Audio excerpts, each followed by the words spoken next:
Good morning and welcome to our Sunday morning service. Whether you're joining us in person or online, we're so happy you're here and we hope you have a meaningful experience. My name is tlewis, your Director of Engagement and Membership, and I am so excited about all of the new opportunities emerging as we begin a new program year together. If you would like to know more about how you can get involved, please stop by the welcome table in the foyer after service or fill out a visitor form on our website at www.unitytemple.org. Next Sunday, we're hosting our annual Fall Engagement Fair following the service. Fellow congregants will be eager to talk to you about a variety of ways you can get involved. For those of you joining us from home, engagement and volunteer forms will also be on our website under the Connections heading. As always, members of the engagement and membership committees and I are here to help you connect with our congregation in meaningful and fun ways, whether you're newly attending or have been participating in the congregation for some time. We look forward to hearing from you, and we hope you enjoy the service.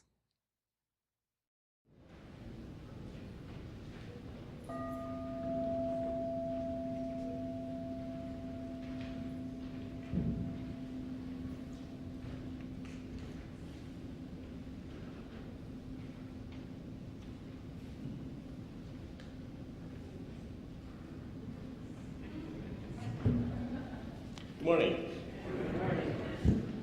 My name is Stephen Lee. My pronouns are he, him, and I serve on your Board of Trustees as Secretary. And I want to begin by reporting that we had, as the board, our monthly meeting last week, and there are a few items I wanted to report on. You may have seen these in some of the emails that went out last week, but we wanted to address some of these now. First of all, the board is working with the Finance and Investment Committee on our budget for 2023.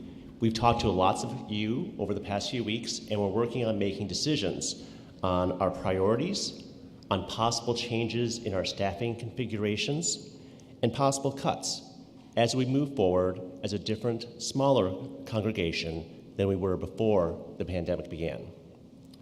Second, you may have seen a pastoral letter that came out on Thursday from Reverend Cooley that regarded the UUA's investigation of a complaint against our former senior minister.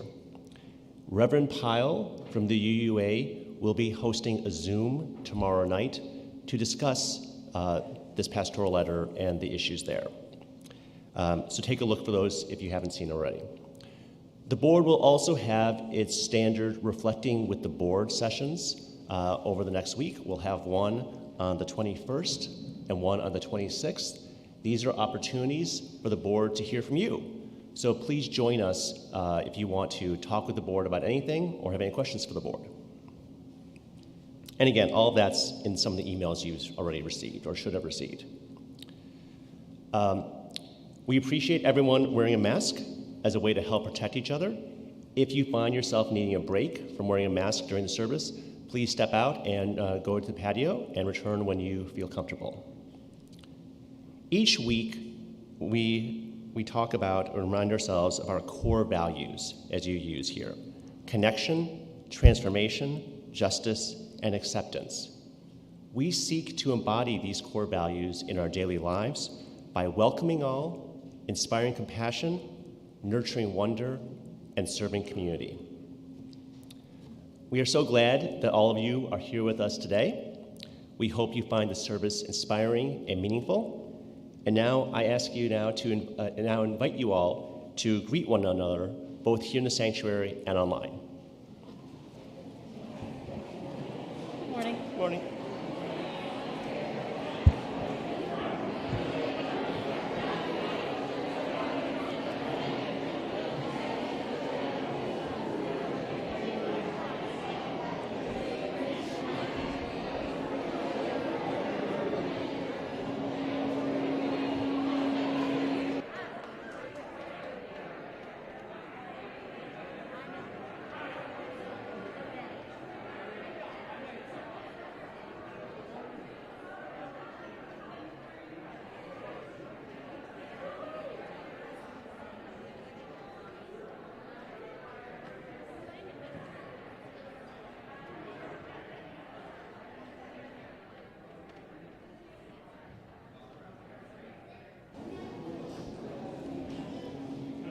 Our chalice lighter this morning is Sebastian Holt.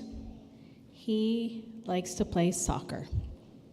Please join with me in the words of our chalice lighting. We are Unitarian Universalists. This is the church of the open mind, the loving hearts, and the helping hands. We take care of the planet Earth and each other.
opening words are from the Reverend Gretchen Haley. There is nothing you need to bring with you to be welcome here. No right beliefs or proof of citizenship, no eternal optimism or clarity of conviction, no boundless courage or endless expertise. You do not need to know what brought you here or how you will solve that problem you are turning over and over and over in your mind. Your bills do not need to be paid and your checkbook can be a mess. Your children may have been up half the night. Your hearing aids may not be working and your knees may be creaking. You do not need to be already perfect or even halfway to belong in this circle where grace meets us where we are, but does not leave us as it found us. Where love resides in each of us, yet is somehow more than all. Where life still pulses and rages and heals and transforms, creating us and this new day anew once again. Whoever you are, wherever you are on your life journey, wherever you are in the world, you are welcome here. Come, let us worship together. I invite you to rise in body or spirit. We're going to sing Love Will Guide Us. It's 131 in the Gray Hymn Book.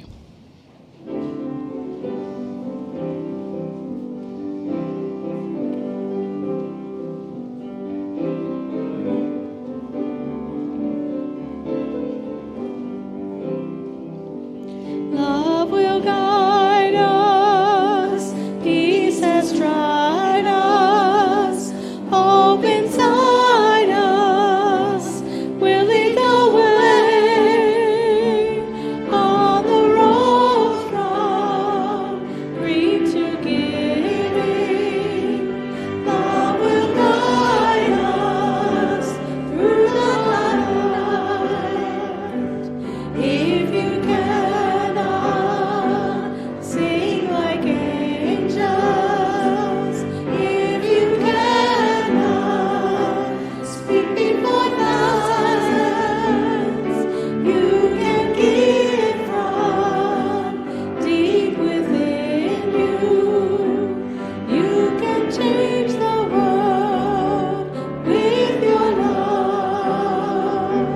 Love will guide us, peace has tried us, hope will guide us, will lead the way on the road from grief to giving. Love will guide us through the hard night.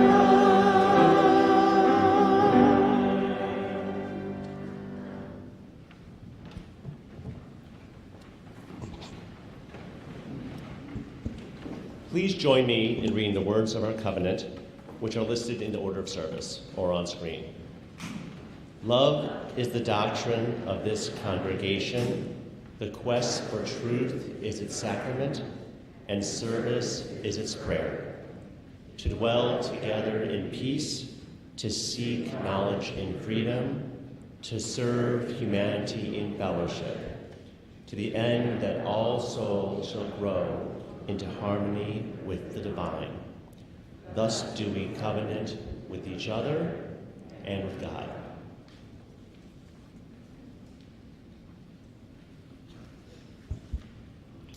This is the time in the service that we set aside for sharing things that are on people's minds and hearts. And I share with you these two things. We hold in our heart our sibling congregation, Countryside Unitarian Universalist Church in Palatine, where there was a whole family tragedy, including 2 deaths, and we send them our love and prayers and healing. Carol DiMatteo shares there is a candle lit for Kevin Roy, who was gravely ill. He and his family were members in the 70s and 80s, and Kevin is a Marwood alumni. There's so many things that we hold in our minds and hearts and keep unspoken. We think of them right now. If there's something that you would like to have spoken during a worship service, please email pastoralassociates@unitytemple.org for them to be shared. in a future service.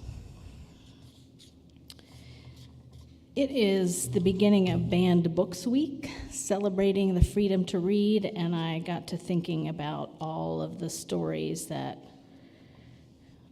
are out there that have shaped us, and so I wrote this prayer in honor of that. Please let us join our hearts and minds together in the spirit of prayer and meditation. Spirit of life and love and stories, we give thanks this day for the word games and rhymes and poems that made us laugh with delight, for the books we asked for again and again and again, because hippos go berserk always bears repeating. For the characters that helped us to create our sense of the world, Max and the wild things, Frances and her bread and jam, Peter and the snowy day. For the sideways stories at Wayside School and all the others that make us laugh, for Bridge to Terabithia and the ones that make us cry. We give thanks for all the stories that take us to fantastic worlds so our imaginations may light up with possibility. For all those stories that make us care about a particular painting or a sport or a beautiful building in a new way. For the ones that make us live through times past where we experienced the Dust Bowl or traveling west in a covered wagon. For the ones who show us life in a village in Botswana or in a small town in Quebec. For the stories that bring us along on an expedition on Mount Everest or a delicious meal with Julia Child. For the characters we have loved as good friends. For the books that opened our hearts and minds and souls to new worlds and new perspectives. For the ones that help us know that we are not alone. For all these, we give thanks. Amen. Blessed be.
The story I have to share with you today, the title is Wolf.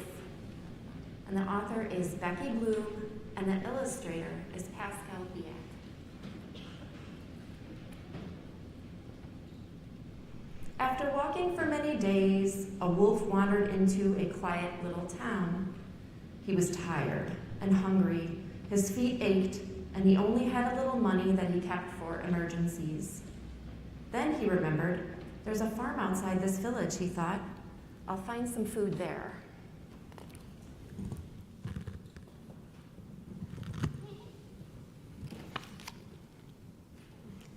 As he peered over the farm fence, he saw a pig, a duck, and a cow reading in the sun. The wolf had never seen animals read before. I'm so hungry that my eyes are playing tricks on me, he said to himself. But he really was very hungry and didn't stop to think about it for long. The wolf stood up tall, took a deep breath,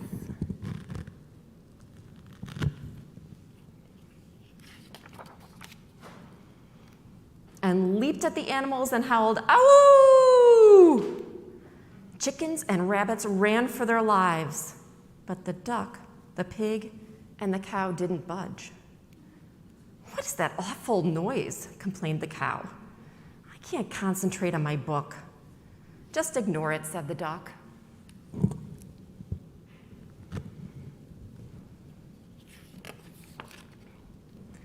The wolf did not like to be ignored. "What's wrong with you?" growled the wolf. "Can't you see I'm a big, dangerous wolf?" "I'm sure you are," replied the pig. "But you couldn't you be a big, dangerous somewhere else?" "We're trying to read. This is a farm for educated animals. Now be a good wolf and go away," said the pig, giving him a push.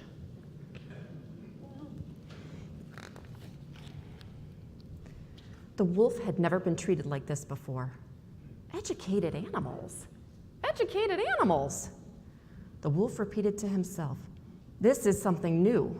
Well then, I'll learn how to read too." And off he went to school. The children found it strange to have a wolf in their class, but since he didn't try to eat anyone, they soon got used to him. The wolf was serious and hardworking, and after much effort, he learned to read and write. Soon became the best in class. Cool. Very cool. How does an animal be the best in the class of people? It seems like he was working hard, right? Yeah.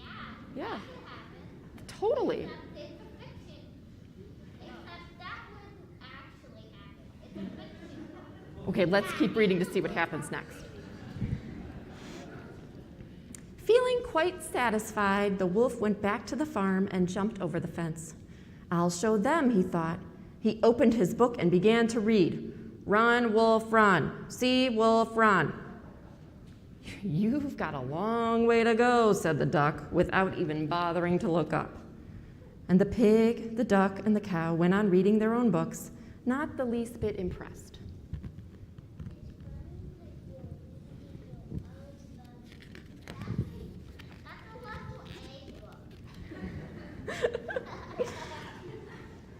The wolf jumped back over the fence and ran straight to the public library.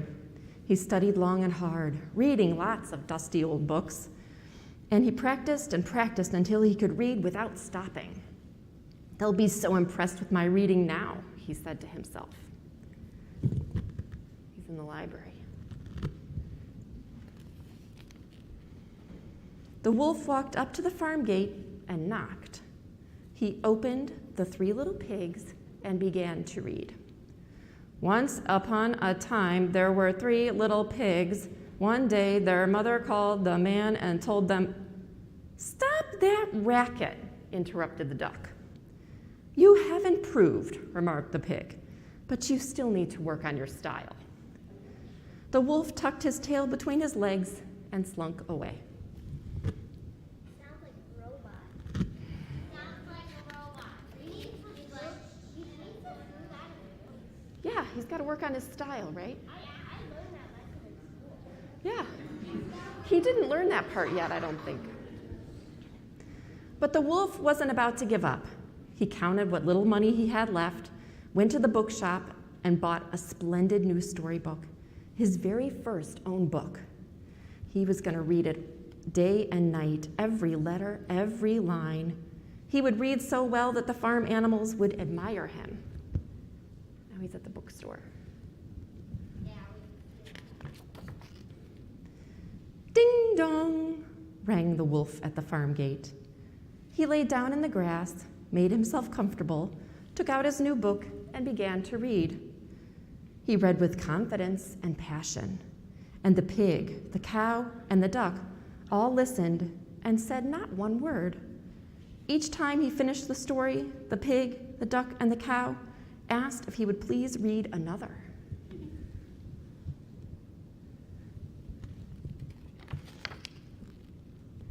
So the wolf read on, story after story.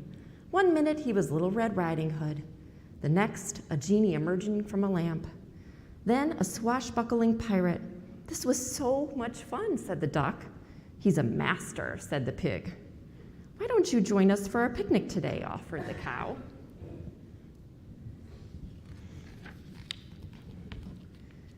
And so they all had a picnic. The pig, the duck, the cow, and the wolf. They lay in the tall grass and told stories all afternoon long. We should all become storytellers, said the cow suddenly. We could travel around the world, added the duck. We can start tomorrow morning, said the pig. The wolf stretched in the grass. He was happy to have such wonderful friends. The end.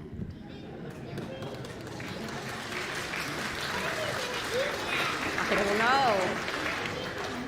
Okay, friends, let's all go over to Unity House and find our class volunteers for RE.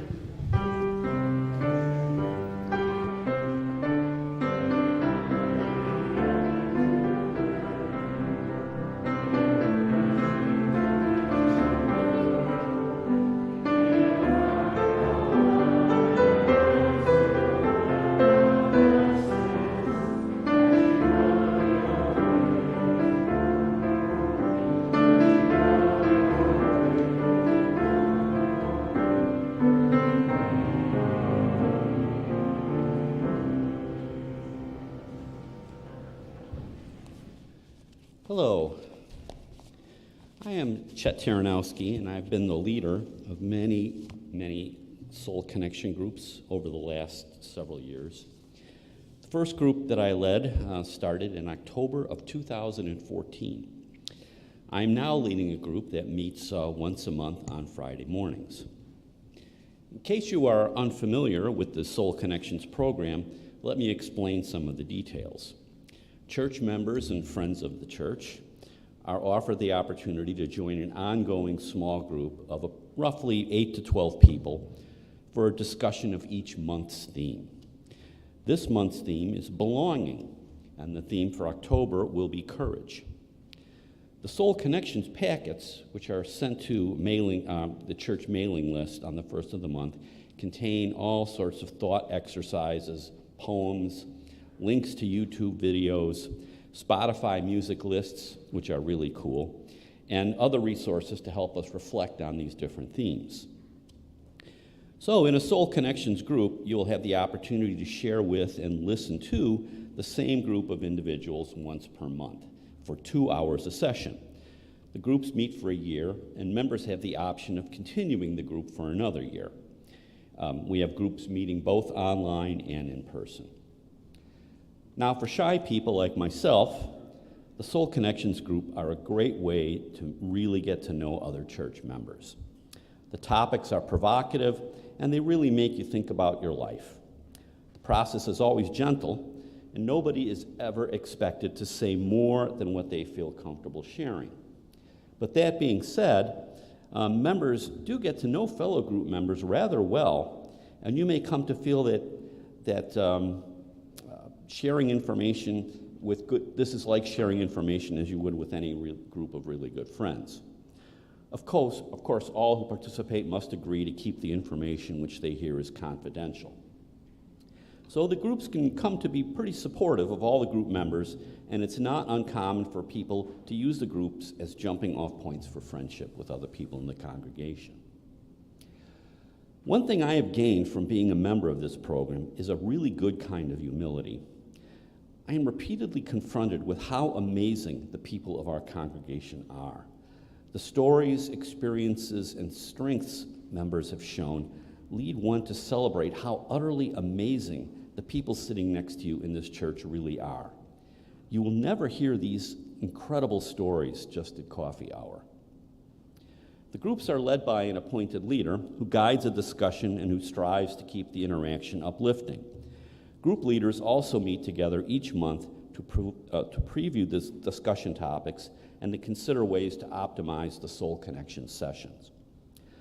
Next week, after services, there will be representatives of the Soul Connections program at tables in Unity House, or you can sign up today at the RE table. So if you really want to make some new friends, participate in some fascinating discussion, and hear some inspiring stories, be sure to talk to the people there about joining one of the groups. New groups are forming in October. Thanks for listening.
probably heard a lot of things in the news this week, so maybe you missed this important development.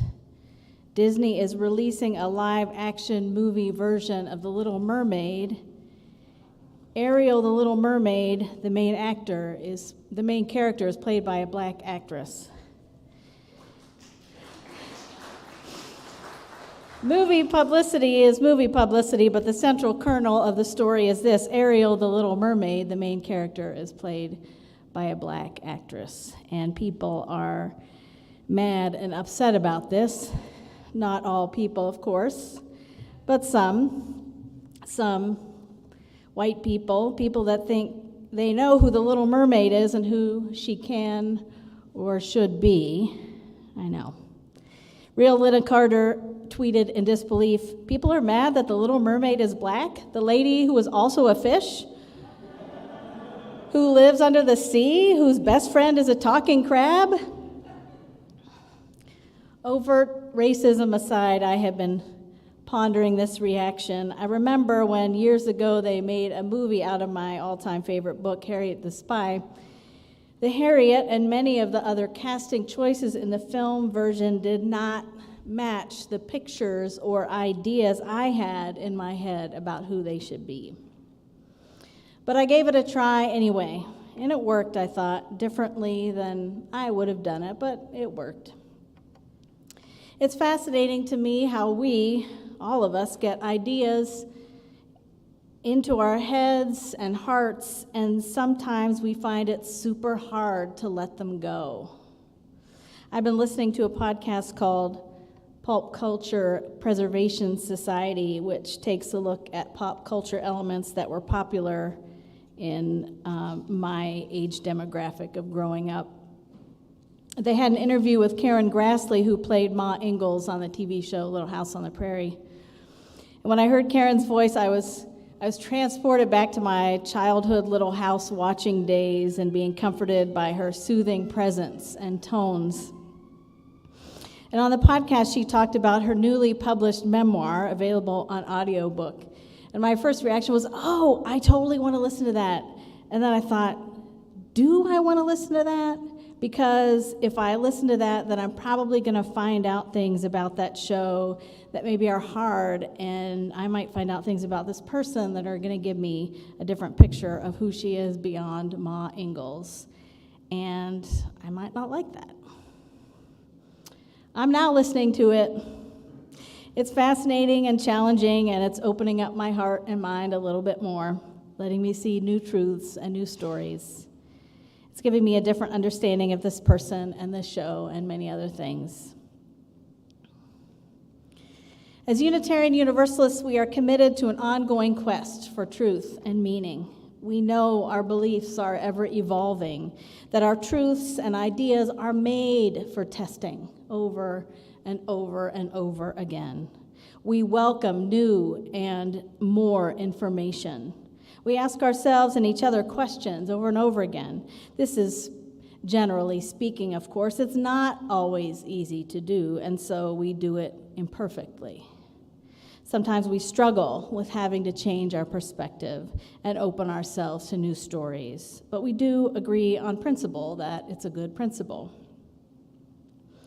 I feel certain that each of us can point to multiple times in our lives where we have had to change our ideas or open up to new perspectives or undergo some paradigm shifts in how we view things, not just about fictional characters, but about real life people or even ourselves. I had a theoretical idea about what parenthood might be.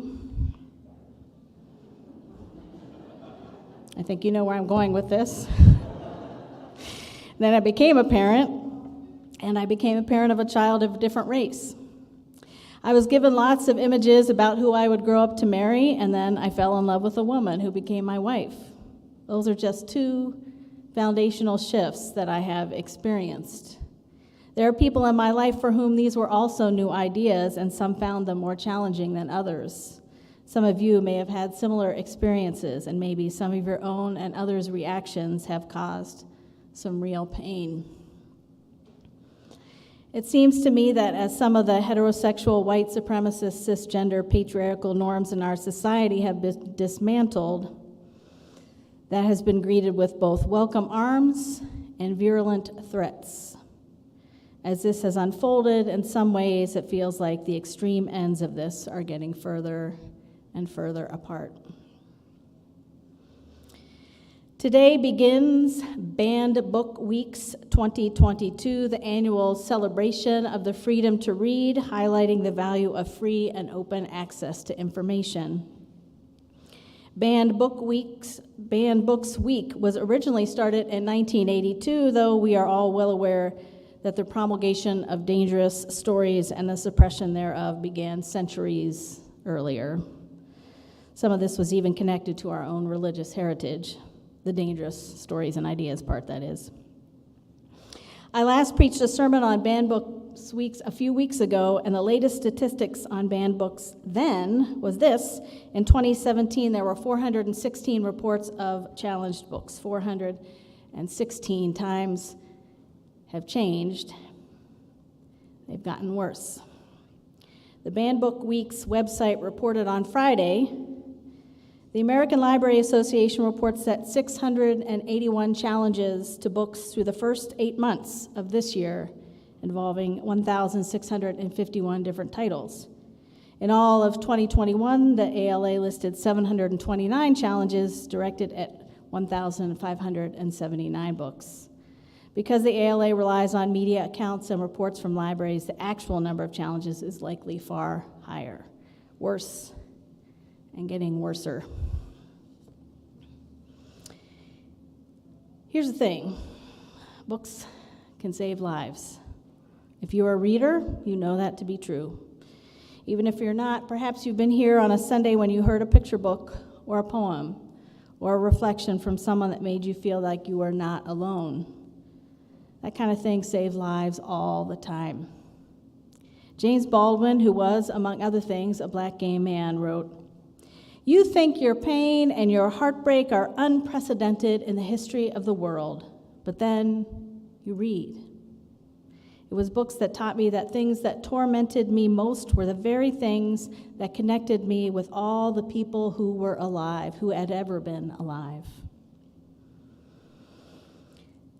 Perhaps it will not be a surprise to you that most of the books that were banned or challenged are ones with Black or LGBTQIA+ individuals, voices that have been historically silenced and erased.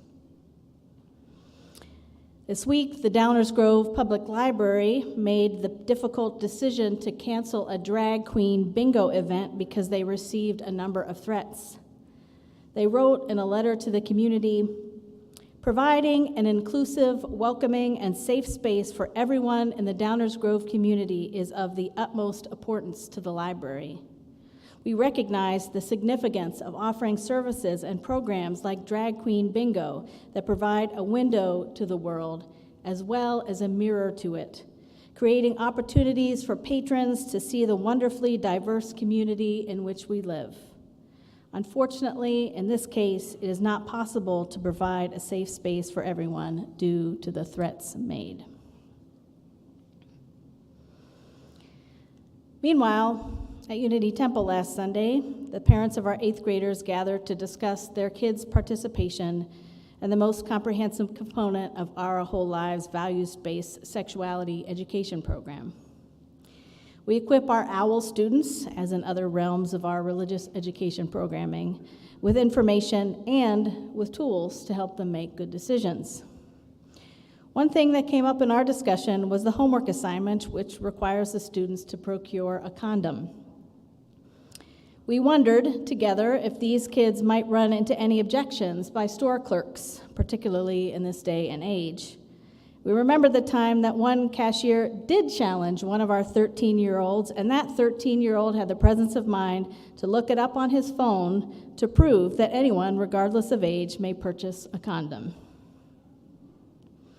We talked about how our OWL curriculum is constantly out of date because technology keeps evolving, and so do our young people's understanding of how they can define their sexual orientation and gender identity and expression, and our young people keep teaching the grown-ups, and how that is a wonderful, wonderful thing.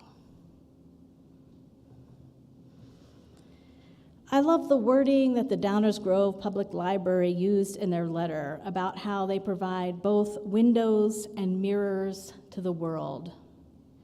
In other words, books and stories can show us both that we are not alone in who and how we are, and that human experiences are vastly more diverse than we can ever imagine. What a gift. This year's Banned Book Week slogan is, "Books unite us, censorship divides us." In our story for all ages today, Wolf, we see how a wolf transforms himself from a ravenous creature that wants to eat the animals he encounters to a reader, to a storyteller, and to a friend with the very creatures he had intended to eat. In our Soul Connections testimonial today, Chet talked about how much he has learned from and appreciates the stories and the relationships that have come from being part of these groups. As Unitarian Universalists, we are called to be on an ongoing quest for truth and meaning. We affirm and promote the acceptance of one another and the encouragement to spiritual growth. Sometimes it's a challenge to our hearts and minds to encounter books and movies and stories and ideas that make us see life differently. But we must keep on learning, keep on growing, keep on expanding our understanding of the people around us and around the world. The stakes have never been higher. It was Friday that I first looked up stories about the controversy surrounding the casting of a black actress as Little Mermaid. When I looked them up again on Saturday, the number of stories had multiplied considerably. You know what else I found? A whole ton of videos of the little black girls who are thrilled to see a Little Mermaid that looks just like them. It's the most joyful, sweet thing. And a black woman, Foxy Neela, tweeted, "I have this vivid memory of dressing up as Ariel, and someone at school told me I couldn't be her because I was brown. It's so much shame and inadequacy at a young age. I'm sad for my inner child because it takes years to get the confidence back. Little Neela is so happy." Me too, Neela. Me too. If a book or a movie or a story saves one life, it was all worth it. Go out there and read some banned books. They're the best ones anyway. Risk your truths. Find the mirrors and the windows to the world. Keep on reaching out and opening up, moving through your fear and discomfort all the way to love. And so may it always be.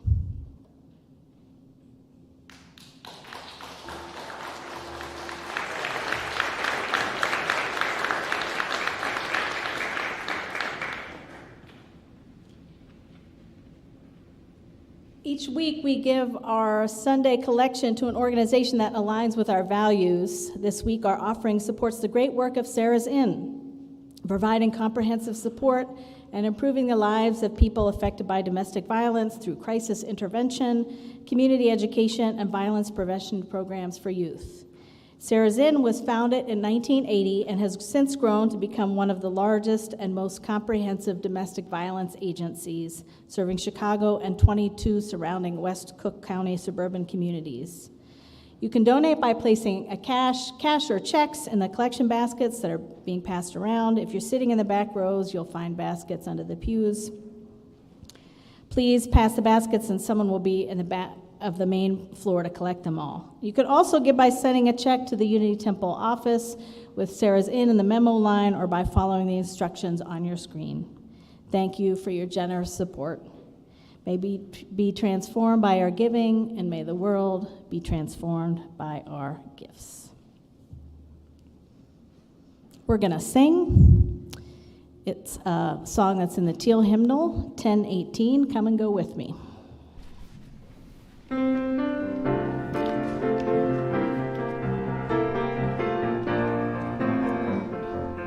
Come and go with me to that land. Come and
Keep alert.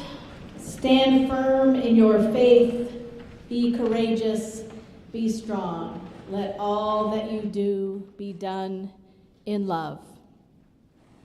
Please join with me in the words of our chalice extinguishing. Carry the flame of peace and love until we meet again.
She's black.